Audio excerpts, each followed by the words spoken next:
BBC বাংলার সান্ধ্য অধিবেশন প্রবাহতে আপনাদের স্বাগত। আজ আপনাদের সাথে লন্ডন স্টুডিও থেকে আছি মানসী বড়ুয়া। পুরোদমে ইরান, ইসরায়েল এবং যুক্তরাষ্ট্রের মধ্যে ভয়াবহ যুদ্ধ চলছে। আর এখান থেকে মধ্যপ্রাচ্য থেকে শুরু হয়ে গেছে তৃতীয় বিশ্বযুদ্ধ।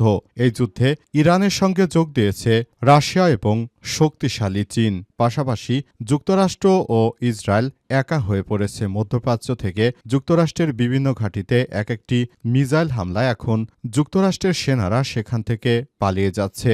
এরই মাঝে আমাদের হাতে এসে পৌঁছেছে সর্বশেষ তাজা আপডেট সংবাদ। প্রথমেই জানাবো, কুর্দিস্তানের ইরবিলে মার্কিন ঘাঁটিতে আবারও ভয়াবহ ড্রোন হামলা চালালো ইরান। এবার ইরাকের কুর্দিস্তানে নতুন করে আবারও ড্রোন হামলা চালিয়েছে ইরানের বিপ্লবী গার্ড বাহিনী। তাদের ড্রোন হামলায় মার্কিন যুক্তরাষ্ট্রের সেনারা সেখান থেকে ভয়ে পালিয়ে গেছে। বর্তমান ওই এলাকায় থমথমে অবস্থা বিরাজ করছে। মার্কিন যুক্তরাষ্ট্রের সেনারা ইতিমধ্যে মধ্যপ্রাচ্যের বিভিন্ন দেশ ছেড়ে তারা পালিয়ে গেছে। তাদের পালিয়ে যাবার দৃশ্য মুসলিম বিশ্বর প্রতিটি মানুষকে অনেক বেশি উৎফুল্ল দিয়েছে। কারণ দীর্ঘদিন ধরে মধ্যপ্রাচ্যে এই দখলদারেরা তারা এসে একরকম প্রতিনিয়ত আক্রমণ চালাতো, কিন্তু তাদের এই আক্রমণ থেকে সাধারণ জনগণকে বাঁচানোর জন্য এখনই সময়। এজন্য সবাই মিলে সেভাবে কাজ করছে। ইতিমধ্যেই দখলদার বাহিনী মধ্যপ্রাচ্যের কাতার, কুয়েত এবং সংযুক্ত আরব আমিরাত থেকে তারা ঝাঁকে ঝাঁকে পালিয়ে যাচ্ছে। এরপর জানাবো, ইসরায়েলের 3টি সামরিক স্থাপনায় ব্যাপক হামলা চালিয়েছে হিজবুল্লাহ যোদ্ধারা। দখলদার ইসরায়েলের বিরুদ্ধে এবার জেগে উঠেছে ইরানের মিলেশিয়া বাহিনী। এর মধ্যে লেবাননের হিজবুল্লাহ এবং ফিলিস্তিনের হামাসের যোদ্ধাও রয়েছে। তারা হুতি যোদ্ধা এবং অন্যান্য যোদ্ধারা মিলে তারা মূলত এমনভাবে কার্যক্রম পরিচালিত করছে যে মধ্যপ্রাচ্য সহ ইসরায়েল জুড়ে প্রতিনিয়ত এত বিপুল পরিমাণ হাইপারসনিক মিসাইল হামলা হচ্ছে। এখন পরিস্থিতি দেখে দখলদার বাহিনী একরকম ভীত এবং আতঙ্কিত হয়ে পড়েছে। এদিকে ইসরায়েল এবং মার্কিন আগ্রাসনের ব্যাপারে কোনো সরকারই চুপ থাকতে পারে না বলছে ইরান। দখলদার ইসরায়েলি বাহিনী এবং মার্কিন যুক্তরাষ্ট্রের বিরুদ্ধে সারা বিশ্ব চুপ থাকতে পারে না। কোনো মানুষের বিবেক থাকলে তারা এদের বিরুদ্ধে কথা বলবেই বলবে। তিনি বলেছেন, একটি স্কুলে দখলদার ইসরায়েলি বাহিনীর বোমা হামলায় 171 জন নিরীহ ছাত্রী নিহত হয়েছে। এই মানবতাবিরোধী অপরাধী যুক্তরাষ্ট্র ও ইসরায়েলকে কেউ কাঠগড়ায় দাঁড় করাবে। জানাবো, পাকিস্তানের সিন্ধু প্রদেশে ইসরায়েল আমেরিকার বিরুদ্ধে প্রস্তাব পাশ। আলহামদুলিল্লাহ, এবার পাকিস্তানের সিন্ধু প্রাদেশিক পরিষদে দখলদার ইসরায়েল ও যুক্তরাষ্ট্রের বিরুদ্ধে প্রস্তাব পাশ হয়েছে। পাশাপাশি পাকিস্তানের প্রতিরক্ষামন্ত্রী ইসাক দার জানিয়েছেন যে এই দখলদার ইসরায়েল ও যুক্তরাষ্ট্র তারা হচ্ছে জায়নবাদী শাসক গোষ্ঠী, তারা মানবতার দুশমন। এবং সর্বশেষ জানাবো, দেশে জ্বালানি তেলের মজুত আছে মাত্র 14 দিনের, বলছে বিপিসি। দেশে বর্তমান জ্বালানি তেল মজুত সর্বপরিস্থিতি নিয়ে তথ্য প্রকাশ করেছে বাংলাদেশ পেট্রোলিয়াম কর্পোরেশন বা বিপিসি। আজ কারণ বাজারে বিপিসি ভবনে আয়োজিত সংবাদ সম্মেলনে সংস্থার চেয়ারম্যান মোহাম্মদ রেজানুর রহমান এই তথ্য তুলে ধরেছেন। প্রিয় দর্শক, এতক্ষণ শুনছিলেন সংবাদ শিরোনাম, এবারে বিস্তারিত। তবে তার আগে বন্ধুরা অনুরোধ থাকবে, এই সংবাদটিতে একটি লাইক দিন।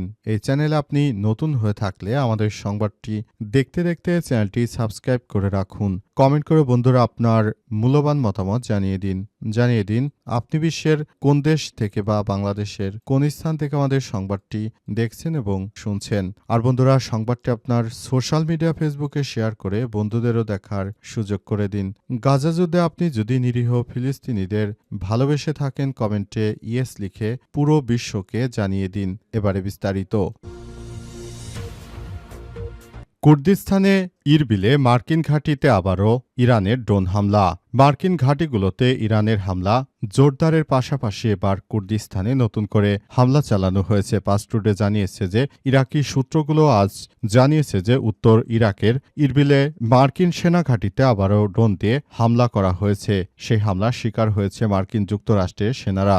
আল মাসিরা সংবাদ মাধ্যমের বরাত দিয়ে ইরানের বার্তা সংস্থা ইরনাও এই খবরটি জানিয়েছে। তবে এই সংবাদের বিস্তারিত বর্ণনা এখনও সামনে আসেনি। বাহিনী। ইসরায়েলি মার্কিন চক্রের বিরোধী ইরানপন্থী ইরাকি প্রতিরোধ গ্রুপগুলো এই হামলা চালিয়েছে বলে মনে করা হচ্ছে। সংবাদ মাধ্যম সময় আসল যখন ইরাকসহ গোটা পশ্চিম এশিয়ার মার্কিন ঘাঁটিগুলোতে বারবার ইরানি হামলার শিকার হচ্ছে। গত কয়েকদিন ধরে ইরাকের আল হারির মার্কিন সেনা ঘাঁটিও ছিল এসব হামলার অন্যতম শিকার।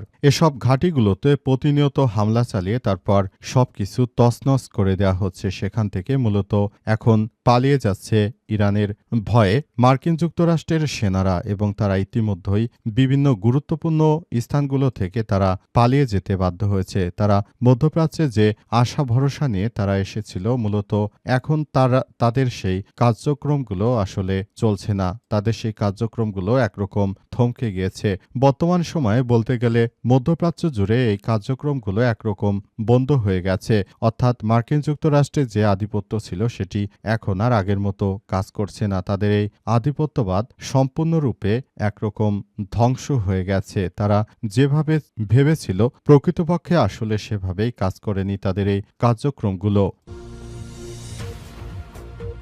ইসরায়েলের ৩ সামরিক স্থাপনায় হামলা চালিয়েছে হিজবুল্লাহ। লেবাননের বিভিন্ন শহর লক্ষ্য করে ইসরায়েলের অপরাধমূলক আগ্রাসনের জবাব দিতে এবার ৩টি ঘাঁটিতে একযোগে হামলা চালিয়েছে হিজবুল্লাহ যোদ্ধারা। হিজবুল্লাহ জানিয়েছে যে তারা তাদের সর্বশক্তি দিয়ে মূলত এই হামলাগুলো চালিয়ে যাচ্ছে। তাদের এই হামলায় আসলে দখলদার ইসরায়েলের সবকিছু তছনছ হয়ে যাচ্ছে। দখলদার ইসরায়েলি বাহিনী যেভাবে নিরীহ ফিলিস্তিনিদেরকে হত্যা করে একটি ত্রাসের রাজত্ব কায়েম করেছিল, তখন থেকেই জন্ম নেয় মুসলিমদের এই বীর যোদ্ধারা। তারা দীর্ঘদিন ধরে মধ্যপ্রাচ্যে তারা তাদের এই জিহাদ চালিয়ে যাচ্ছে। তাদের এই জিহাদ চালিয়ে তারা মূলত দখলদার ইসরায়েলি বাহিনীর বিরুদ্ধে নিজেদের সর্বোচ্চ শক্তি দিয়ে তারা এই কার্যক্রম চালিয়ে যাওয়ার চেষ্টা করছে। এই কার্যক্রম থেকে তারা এক পাও পিছপা হবে না। তারা তাদের জীবন দিয়ে হলেও তারা এই দখলদার বাহিনীকে প্রতিরোধ করার সর্বোচ্চ চেষ্টা চালিয়ে যাচ্ছে। তাদের এই প্রতিরোধ এতটাই বেড়ে গিয়েছে যে এখন থেকে মূলত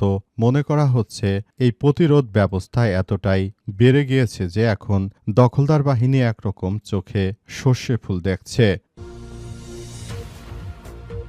ইসরায়েল মার্কিন আগ্রাসনের ব্যাপারে কোনো সরকারই চুপ থাকতে পারে না বলছে ইরান। ইরানের পররাষ্ট্র মন্ত্রণালয়ের মুখপাত্র ইসমাইল বাকাই বলেছেন, উদ্দেশ্যমূলকভাবে বেসরকারি স্থাপনাগুলো ধ্বংস, চিকিৎসাকেন্দ্র, হাসপাতাল, স্কুল ও গবেষণাগার, গণমাধ্যমের উপর হামলা ধ্বংসযোগ্য সুস্পষ্ট একটি মানবতাবিরোধী অপরাধ। এই ধরনের মানবতাবিরোধী অপরাধ শুধুমাত্র দখলদারেরাই করে থাকে। তিনি আরও জানিয়েছেন যে দখলদার ইসরায়েলি বাহিনী যে কার্যক্রম শুরু করেছে এই কার্যক্রমগুলো আসলে খুবই গুরুত্ব সহকারে দেখতে হবে। দখলদার বাহিনীকে কোনোভাবেই ছাড় দেওয়া যায় না। তারা মানবতা বিরোধী অপরাধের ঘটনা ঘটাবে আর তাদেরকে আমরা ছাড় দিব, সেটি হতে পারে না। তিনি আরও জানিয়েছেন যে সেজন্য আমরা পুরো প্রক্রিয়াগুলো আসলে নিজেদের মতো করে চালিয়ে যাবার সিদ্ধান্ত গ্রহণ করেছি। এ সময় তিনি জানিয়েছেন যে আমরা আমাদের জীবনের সর্বশেষ পর্যন্ত এই দখলদার বাহিনীদের বিরুদ্ধে লড়াই অব্যাহত রাখব। এ সময় তিনি আরও জানিয়েছেন যে পুরো মধ্যপ্রাচ্য জুড়ে যে কার্যক্রম শুরু হয়েছে সেই কার্যক্রম ইরান যখন চাইবে তখনই থামবে, তার আগে আসলে কোনরূপ থামাথামি নেই। এ সময় তিনি আরও জানিয়েছেন যে মধ্যপ্রাচ্যে যে ধরনের সংকট সৃষ্টি করেছে দখলদারেরা, সেই সংকটগুলো আসলে মোকাবেলা করা এই মুহূর্তে অনেক বড় ধরনের চ্যালেঞ্জে সে দাঁড়িয়েছে। আমরা যদি নাও চাইতাম তাহলেও তাদের সঙ্গে আমাদের এই যুদ্ধ করা লাগতো, সেজন্যই আমাদের এই প্রস্তুতি নেওয়া লাগছে। এ সময় ইরানের প্রতিরক্ষা মন্ত্রণালয়ের পক্ষ থেকে আরও বলা হয়েছে যে দখলদার বাহিনী নিরীহ সাধারণ জনগণকে হত্যা করে যে পৈশাচিক কর্মকাণ্ডের মধ্যে তারা জেগে উঠেছে, তাদের এই কার্যক্রমগুলো আসলে আমরা কোনোভাবেই মেনে নিতে পারি না। তাদের এই কার্যক্রমগুলো আমরা কোনোভাবেই দেখভাল করতে পারি না। আমাদের সেভাবেই কার্যক্রমগুলো চালিয়ে যেতে হবে যেভাবে এই দখলদার বাহিনীদেরকে আমরা প্রতিহত করতে পারি। প্রতিনিয়ত আমাদের এই কার্যক্রমগুলো চালিয়ে রাখতে হবে এবং এই আগ্রাসনের বিরুদ্ধে আমাদেরকে মাঠে নামতে হবে। আগ্রাসন সম্পূর্ণ বন্ধ করেই তারপরে আমরা আমাদের এই কার্যক্রম শেষ করব ইনশাআল্লাহ। এ সময় তারা আরও জানিয়েছে যে কার্যক্রমগুলোর শেষ না করা পর্যন্ত ইরানের এই অপারেশন ট্রুথফুল প্রমিস শেষ হবে না। আমরা আমাদের জায়গা থেকে আসলে সবকিছু করার চেষ্টা করছি বলে জানিয়েছে ইরানের প্রতিরক্ষা মন্ত্রণালয়। দীর্ঘযুদ্ধের জন্য প্রস্তুত ইরান, বললেন লারিজানি।